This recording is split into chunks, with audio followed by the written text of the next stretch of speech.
Hello friends, welcome to another Word of Gord. Today we're continuing on with the Average Folks in the Afterlife series and Jürgen's used book Vistas of Infinity, which we began just a little while ago, and I intend to read several sections from this book as it is so innovative, detailed, and what can I say? Exploring areas that others either haven't discovered or have only explored in the most superficial ways. Jürgen is a champ at remembering details and evoking textures and colors and the more visual aspects of the experience. And as he is an artist of long practice and standing, he is very good at this.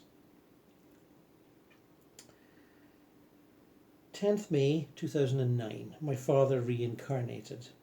I went into my meditation room at 4:30, having been awake for about 10 to 15 minutes.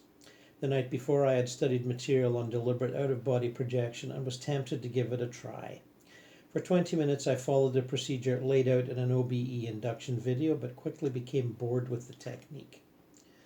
Entering my customary meditation, deep meditation after this was a welcome relief, and almost instantly I soared into a sublime state of consciousness which gave me great clarity and a deep inner peace. Now this is an important point. Jürgen is obviously more attuned to meditation than any other state of consciousness, and this has been established in his earlier works. So I would mention this to you, that whatever techniques you may feel attracted to or study, if they're not giving you the yield that you would like, don't bang your head against the wall, try something else. We're all different, and we all take to the projection of conscious in slightly different ways. And myself included. But we won't get into my techniques right now. This is all about Jürgen. I still had not dealt with the fact that I had never managed to contact my father, who had died over 50 years ago. My meditation lasted 90 minutes, and at the end I made a strong impression on my inner mind that I would attain lucidity when falling asleep and try to find the whereabouts of my father. Almost as soon as I fell asleep, I became aware that I was dreaming, and simultaneously I realized there was no dream content, but simply an awareness of some other non-physical reality. I was standing in my studio looking out of the window, but instead of seeing the back of our garden, I was looking out over a large piece of wasteland. In order to get out, I tried to pop through the closed window as I'd done many times before, only this time the glass pane was like thick, bendy industrial perspex, perhaps 2 or 3 millimeters thick. It bulged out with my pressure, but it took determination to pop it, and in the end only the intention to be outside managed to break it. Intention. Outside I was aware that this was a very low-dimensional counterpart of the physical earth. The light was a murky dusk, and as I bent downwards toward ground level to study it more closely in order to attain full waking consciousness, I was surprised yet again by the amount of random detail. As well as grass, some of which was dried out, I saw tiny pebbles and stones lying on cracked, hardened ground. There was some litter as well, splinters of wood, parched pieces of crumpled up paper, and sawdust and traces of industrial waste. I looked up and around to identify the location, considering it to be physical, but because of the incredible random physical appearance. But the fact that I had sensed the locality of my home convinced me that I would have to be on the next non-physical dimension. Having focused on the detail of the ground so intensely, my consciousness had emerged into a state of complete wakefulness and astonishing clarity. Soon I became aware of human activity, and as I looked up I saw houses and people walking along the road on the outskirts of a town. The fact that people could see me and looked at me, although slightly curiously, convinced me that I was in a non-physical reality. and judging by the appearance of the inhabitants, I was on a lower dimensional counterpart close to Earth. A dead giveaway of this is people looking just normal, like everyday people in our physical world, which means the higher state of mind has not been realized that would render people more attractive. I decided to pay attention and investigate so I could compile a detailed report of what life was like on such a lower dimension. I started by asking a couple of young men coming towards me, one of them with tattoos on both arms, whether they were aware that they were dead. They looked at me as if I was slightly mad. Of course, was the answer, if you want to call this dead. I apologized and asked them whether they would object if I asked a few questions regarding their lives over here. They did not seem to be too keen, if not unfriendly, and suggested that perhaps I should go down to the pub along the road, have a drink and chat to some of the other locals. With that, they proceeded on their way. At the end of the road was a pub. It wasn't run down as such, but it was not the kind of premises that would have attracted my patronage on the physical dimension. It was simply in keeping with the general bleakness of the environment. There was litter in the street and the sky was covered with thick, dark clouds. It even started to drizzle, which added an element of coldness and discomfort to the atmosphere. Many of the people I passed looked somewhat gloomy. I was acutely aware that the clouds were simply a manifestation of the negative atmosphere of the place, as was the cold drizzle of rain, as well as litter. All of this I attributed to negative thought junk that was flying around. I also sensed that some of the negativity emanated from the physical world, and I felt sorry for the people here having to put up with the negativity originating from a dimension inhabited by people who hadn't a clue how their thoughts and feelings determined the atmosphere of a world they didn't even know existed. This is true. The lower aspects of the astral plane, the lowest planes, including the hell realms, are affected by negativity, violence, anger, hatred that emanates from our world. And that's yet another good reason not to be there. We are truly citizens of multiple worlds, I thought. Everything we do, think, or feel is reverberating through multiple dimensional levels, and there is little we can do about it. The universe is a far more complex place than we can ever imagine. Following my thoughts like this, I began to wonder whether the slight resentment I encountered was because I was identified as a visitor from the physical world, and as such at least partly blamed for contributing to the atmosphere. Having walked in thought all the way over to the pub, I entered without drawing too much attention. Music was playing in the background and a couple sat at the bar drinking. A scantily dressed woman in her 30s with red hair and covered in freckles came towards me. She was average looking, slightly full around her waist, not entirely unattractive.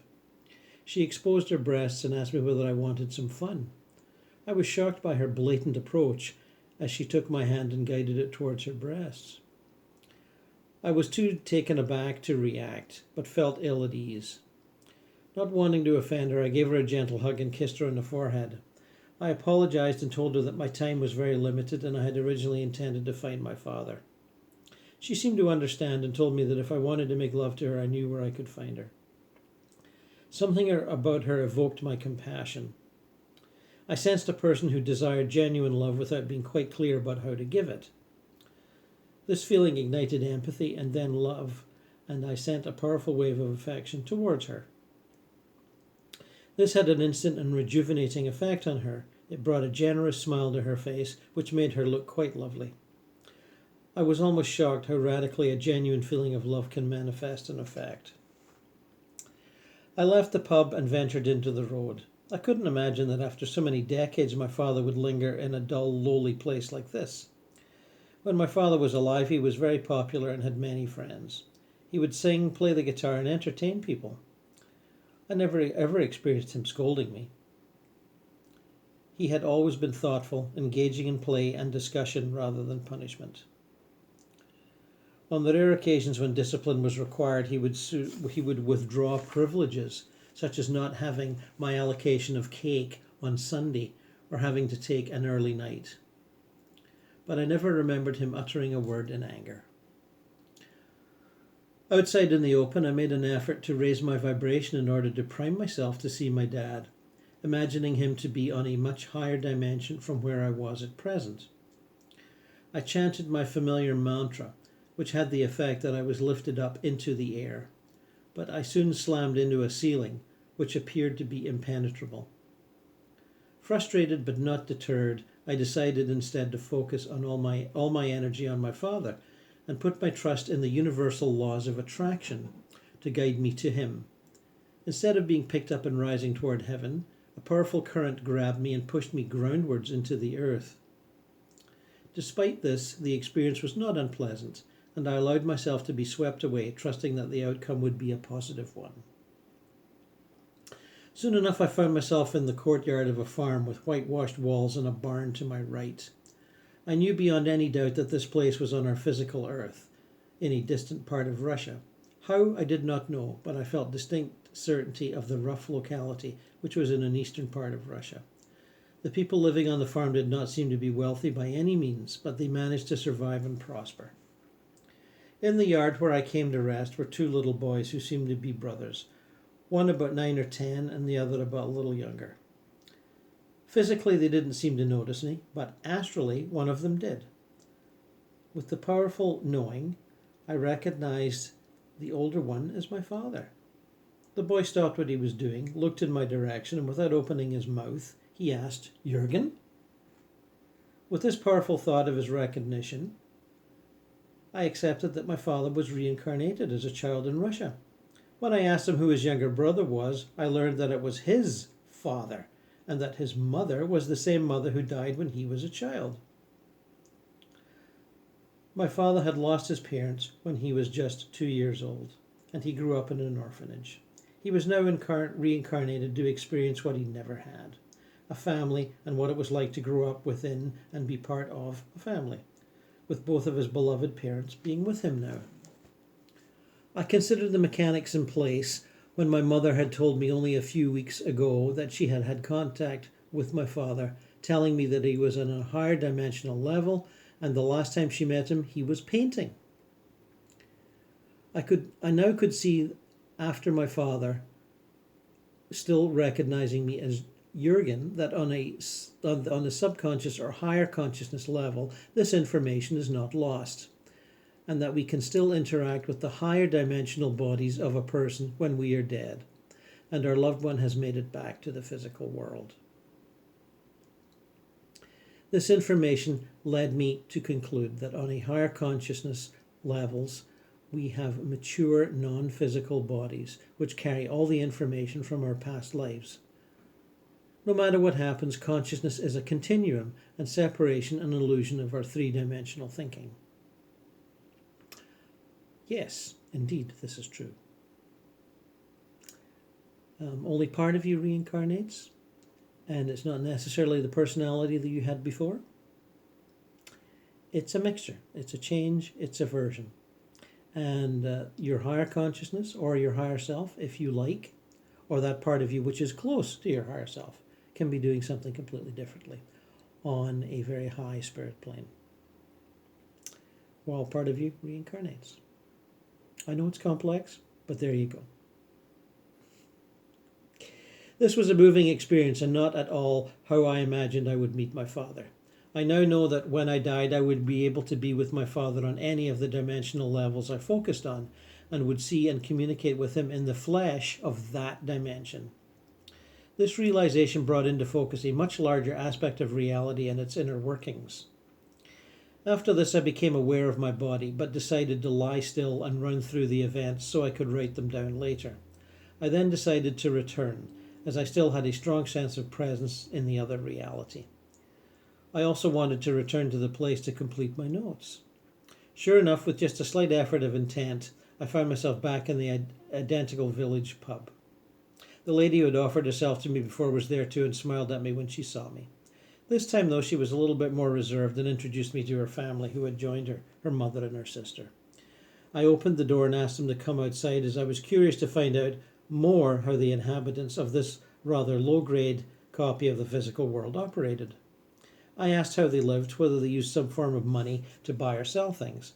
The man told me that there was a kind of trading and explained it to me, but he began to confuse me, and I wondered whether he was poking fun at me. I asked him why I did not see anyone flying in this world, and I demonstrated by taking to the air and attempting to circle around the group. but noticed what a struggle it was and that it needed all my concentration to stay airborne. Why fly when we've got legs? Came the answer. It's too much of an effort.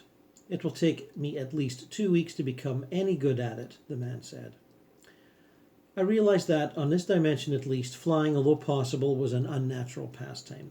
We do have cars, he said, and pointed to a slightly retro-looking open-top sports cabriolet which went past us, a two-seater with 2 round headlights. I wanted to know whether it had occurred to them to move up in the world, and pointed out that there were many more pleasant regions they could inhabit. To my surprise, none of them accepted this as a reality, and in very much the same way as some people wouldn't believe in life after death. Very pointed analogy there. This is very true. Discovered it myself many times. The man told me that this was a reality here, and it was best to keep one's feet on the ground. I couldn't argue with this, and as I looked around, seeing how real and solid this world must be to them. I couldn't resist showing them some conjuring tricks by projecting a powerful feeling toward the dark grey curtain of clouds, which tore them open, and a shaft of golden light was cast down onto the ground.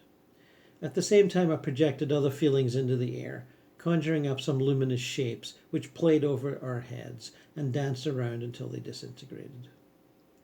Some smiled like they would at a fireworks display, but no more. I was left rather drained by my efforts. The lady I had met earlier asked me whether I would like to have a meal with them. We could talk at our leisure and they would explain everything I wanted to know.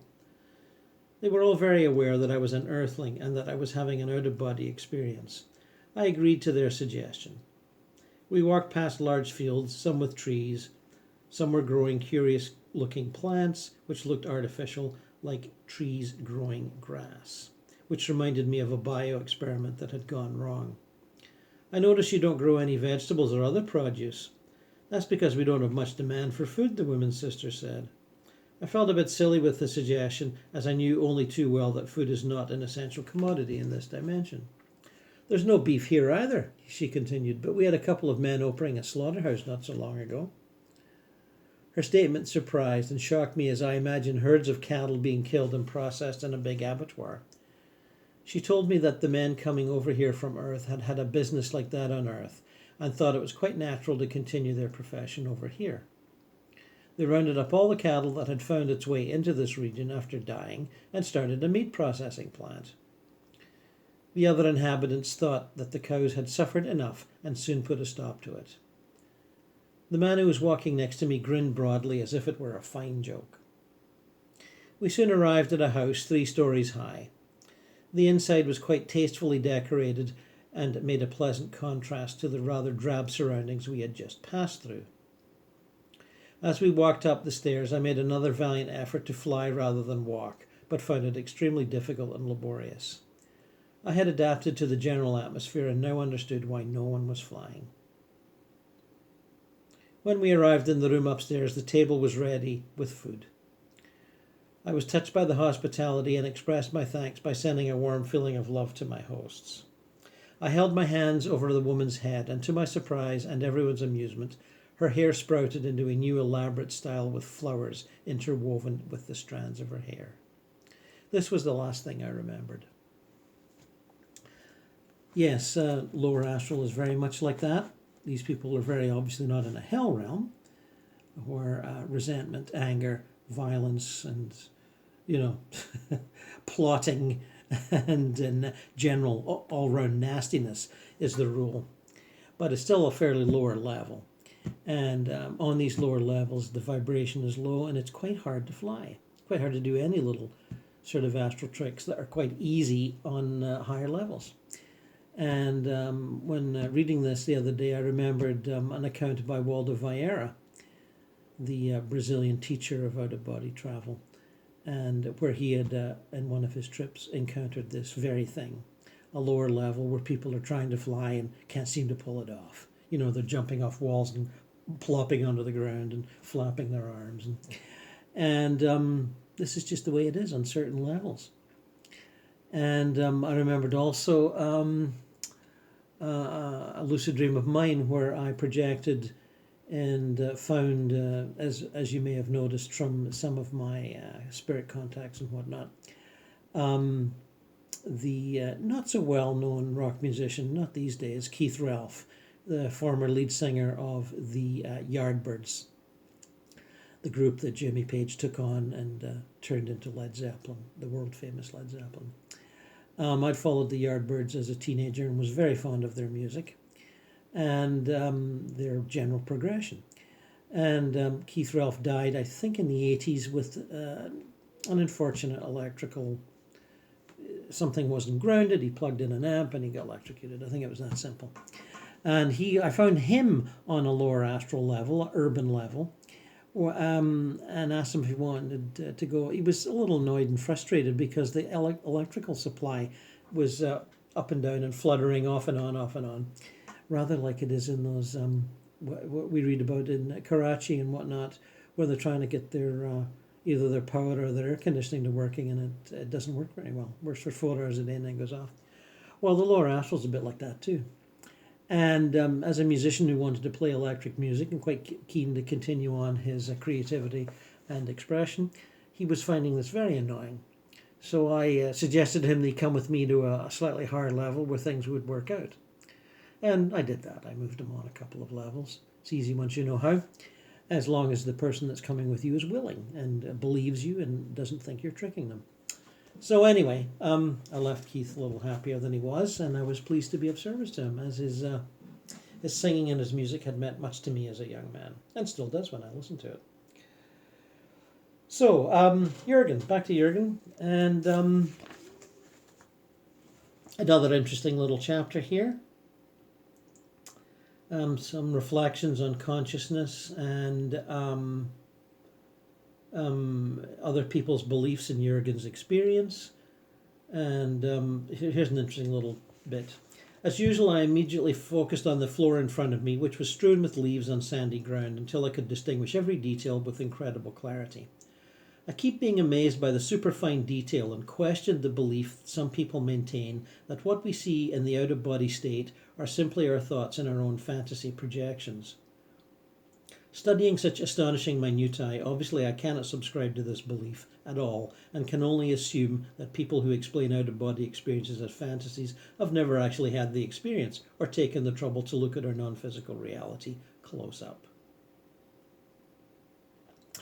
Yes, if you practice this, or you try in the future to practice this, you will find that you will break through certain assumptions that you have, that you've sort of sucked up from older books or other people's experiences where they've limited themselves. And I would say just go with your experience. Forget the belief. The experience is paramount. It is not a fantasy. It is what you're experiencing.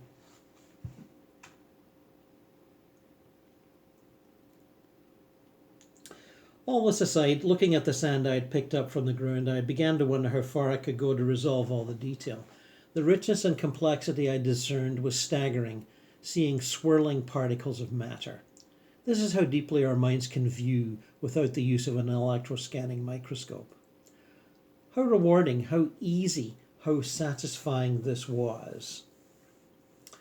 Looking at the microscopic level and below, this was something that the theosophist Charles Ledbetter did in about 1910 or so, and looking at subatomic particles. And they did a book, which is out of print, but I think you can find it online, called Occult Chemistry. And what they saw with their clairvoyant vision has been somewhat corroborated by modern research. And if you wish to seek this out, I suggest you do so. Occult Chemistry by Charles Ledbetter. And maybe Annie Besant as well.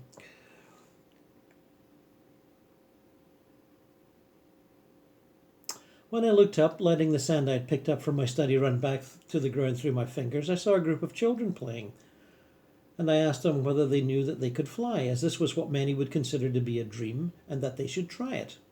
With that, I lifted off the ground myself and took to the air, and soon found myself soaring into the sky. Then, to my astonishment, and seemingly contradicting my earlier discovery, I noticed that the scene surrounding me had an element of artificiality to it, like the backdrop of a gigantic film set, which could be likened to the Jim Carrey film The Truman Show. Immediately I started questioning my previous discovery that this world was as solid as our physical Earth. I began to speculate whether this might be attributed to the last remnants of dream overlay that I had conjured up from a deep inner level of memory. And with that I floated toward the horizon, which was nothing more than a large painted projecting onto a large canvas. Without a second thought, I was tearing it apart like a massive gossamer curtain. That makes me think of that Jimi Hendrix song, Voodoo Child, standing next to a mountain. I tear it down with the palm of my hand. Was that a dream? I think it was. Beyond that, I found myself dismantling an equally artificial scene while marveling at the mind's ability to throw such a curtain of deception over my world. To my great relief, I finally found that the layers of illusions were gone, and I was in a vast open landscape, real-looking, which felt reassuringly solid again. There are layers to reality, some of which are projections. There's plenty of room to explore how consciousness conjures up different veneers of manifestation. It will take research, plenty of it, discrimination and serious study to find all the answers.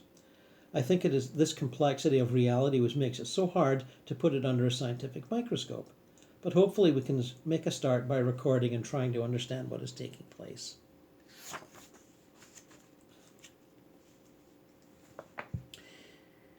Illusions and projections show up in all kinds of manner.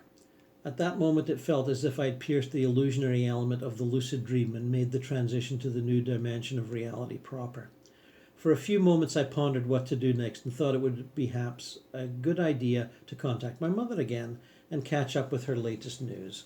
I called her and she appeared almost instantly in the distance. We floated toward each other. Somehow she looked sad, and it was only when I hugged her that she cheered up. Her face instantly received a fresh usefulness. "Why did you look so sad when I first saw you?" I wanted to know. She told me that life there, too, has its challenges, and that feelings and emotions play a large part in the life over there, much more so than when back on Earth. I asked her whether she still had contact with Auntie Trudy, which she confirmed. "Yes," she said, "and with Oma, her mother, as well." With that she flashed an image of Oma to me, and I was astounded that she was young, again a young, good-looking woman, who I would never have recognized except by her distinct charisma, which belonged uniquely to her. Looking at my mother, I then realized how fluidly appearances changed in this dimension. My mother looked different from the photos I had of her when she was a young woman, and different from the last time we met, which was only 10 months ago. She looked much more attractive, but the feeling of love and affection was just the same. She then told me that there was still struggle in this world and there were plenty of issues that needed to be addressed for people to progress. She listened with great interest when I told her of the higher levels of consciousness she still needed to explore, and that she could still go out to explore the greater wonders of her world. Realizing by her interested facial expression that I knew more than she did, despite the fact that she was a permanent resident in this world, I proceeded to tell her what she could expect when she progressed from here. I told her that the most important part that would open the way for everyone was to develop an attitude of unconditional love.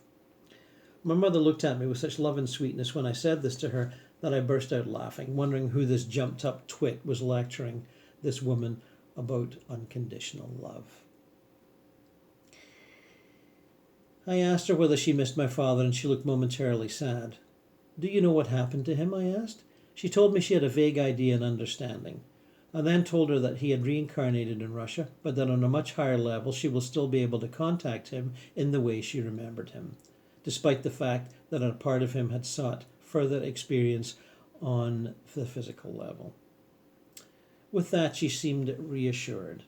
I marveled at the thought of the vastness of possibilities in these worlds beyond the physical dimension, and also at the intuitive knowledge I was drawing from as I explained everything to her.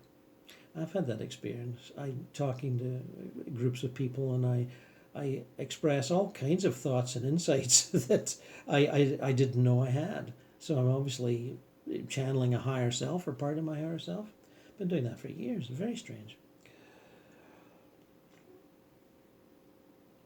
We proceeded to talk at length about a great number of issues she was presented with in this world.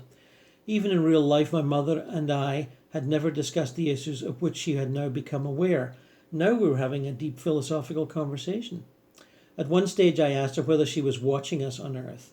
She told me she was not directly, as this would be an invasion of her privacy. She was aware of certain things and could tune into what was going on, but she said she respected me far too much to get involved in my life in any way. Did she know where we lived? She told me she did. Not the physical plane as such, but she knew where she could find us on her dimension if she wanted to.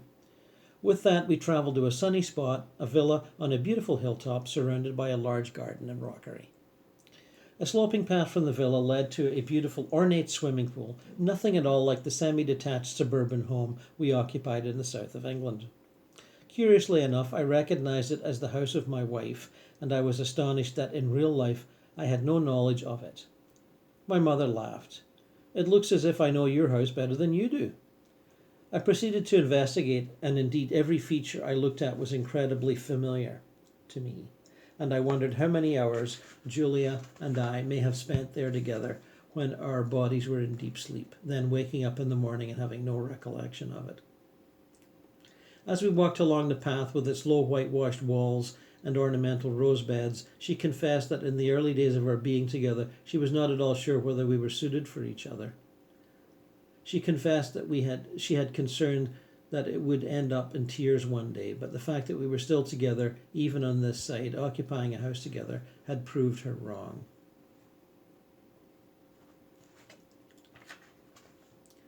I then asked her what had happened to all her friends, and I conjured up the parties of my parents I remembered from when I was a small boy. Her face lit up. "They are wonderful people. Yes, we are still all together. Would you like to meet them?" I agreed. Within moments I found myself in a large park-like garden with a marquee containing an excellent spread of the finest cold buffet.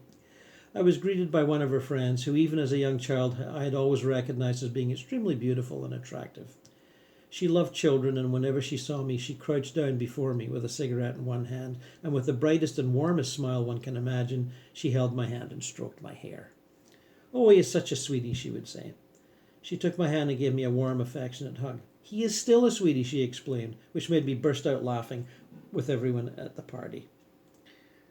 I was overwhelmed by the intimate friendliness and the strong bond among the group of friends, and how much they appeared to be enjoying themselves. "You must try our food." One of my mother's friends offered me a plate, onto which she loaded some food I was unable to identify. The aroma was invigorating. She then sprinkled bits on top of it and invited me to try it. This was something I had not expected. For a moment I wondered how it was possible to experience something so new and so unusual, while at the same time wondering how certain psychologists on Earth would explain such a phenomenon. Some insist that what we dream about can only ever be what we experience in waking life, which we then re-edit and dress up in our dreams. I had long proved for myself that their assumption was totally wrong, and that this was just a welcome reminder that there is another dimension awaiting us, which offers varieties of experience simply unknown to us here, which allowing for the creativity and original invention that by far surpasses anything we can conjure up on this worldly earth. Then one guest invited me to try some traditional Bavarian wheat beer, which is still my favourite. Mine too. "Once you've taken a sip of this," he said, "you will turn into a Bavarian." I took a sip and, smiling to myself, I slapped my thigh for a joke. "You are right," I exclaimed. "This is good stuff." Everyone fell about laughing after I had emptied a whole bottle and then started performing a fully fledged Bavarian Schlupplatter, an old-fashioned folk dance often attracting a hilarious response. As I had experienced many times before, people on this level know how to enjoy themselves. My experience ended abruptly when I heard Julia bringing me a cup of tea. Yes, indeed. Jürgen dancing? Jürgen, I think that's quite the vision. I champion your courage for putting it in the book. And